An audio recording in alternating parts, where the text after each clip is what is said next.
Welcome to AI in 8 minutes or less, your daily AI update.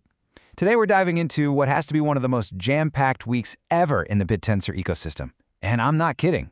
We're talking corporate giants jumping in, a wild community-led rescue of a major project, the whole 9 yards.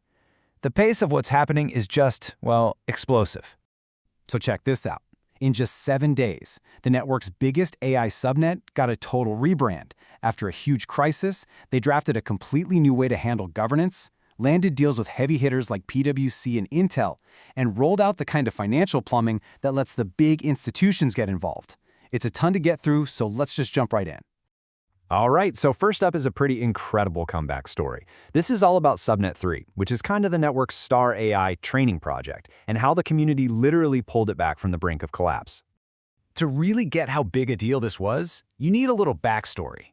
The project was originally called Templar, and it was so ahead of its time with its 72 billion parameter model that it got a shout-out from the CEO of NVIDIA himself, Jensen Huang.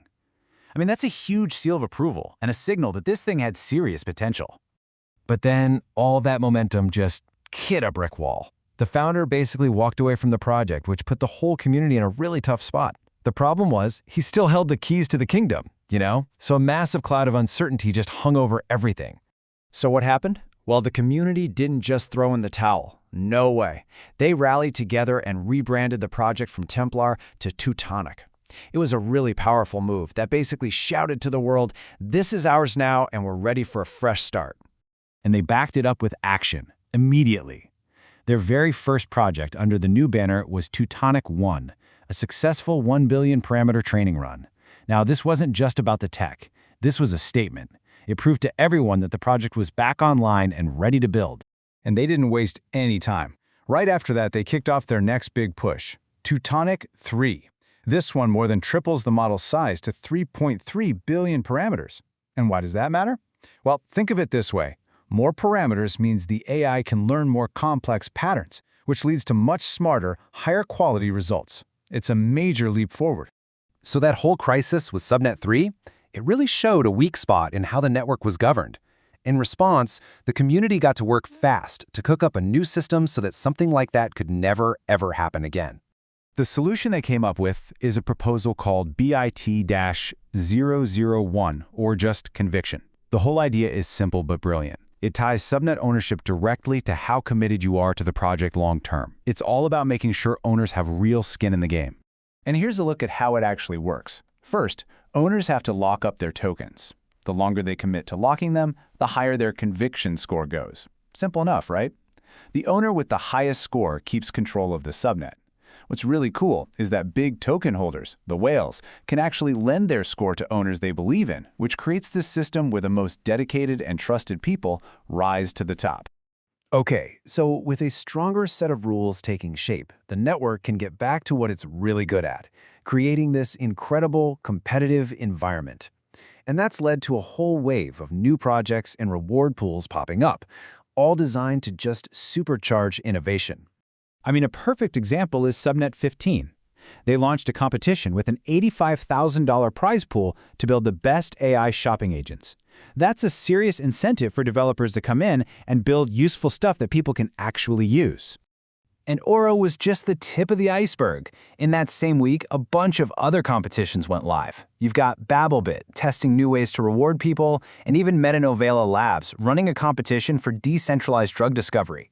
It just shows you the incredible range of innovation happening all at once across the network. And this brings us to what might be the biggest news of the week. The enterprises are here. We're talking about major, established companies starting to integrate Bittensor in really serious ways. This brings a completely new level of legitimacy to the whole ecosystem. Just look at this lineup. PwC France, one of the big 4 accounting firms, is working with Subnet 44 on physical AI for robotics. That's a massive vote of confidence. Then you have Intel, a global chip-making giant, co-authoring a paper on data security. And a digital forensics firm is using Subnet 34 to spot deepfakes. These aren't just little experiments. These are real enterprise-level deployments. Now, for big money, I'm talking institutional funds, to get into any new market, there's one thing they absolutely must have: security. They need something called a qualified custodian, which is basically a regulated bank that can hold their assets safely. And for the longest time, the lack of this has been a huge roadblock. Well, guess what? That roadblock got completely bulldozed this week. BitGo, a huge name in custody, launched a service so institutions can finally stake and trade subnet tokens securely. And at the same time, Kraken Institutional announced its own partnership, creating yet another safe on-ramp for big investors. This is the financial plumbing that was missing. It basically opens the floodgates for huge funds to enter the ecosystem with confidence. So with all this incredible business and financial stuff happening, it's kind of easy to forget the core mission, right? But behind the scenes, foundational research is quietly paving the way for Bittensor's ultimate endgame, a truly massive, decentralized AI. And this is where Subnet 9 comes into the picture. They're developing this amazing new data compression technique. Now, why on earth does that matter? Well, think about trying to train a 1 trillion parameter AI model using regular computers all over the world. The amount of data you'd have to send back and forth is insane.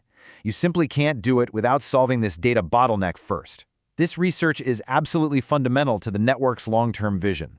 And that long-term vision is being propped up by an ecosystem that is just getting healthier and healthier. We're seeing real-world revenue being generated, a ton of new integrations, all these active competitions. It all points to a network that's not just dreaming about an ambitious future, but delivering real value right here, right now. So when you put it all together, this 1 week paints a picture of a network that is just firing on all cylinders. From bouncing back from a crisis to building bridges with enterprises and laying the deep technical groundwork for a trillion-parameter future, Bittensor is growing up, and it's doing it fast. And it really leaves you with a huge question. With all these pieces falling into place, how close are we really to a decentralized AI of that scale?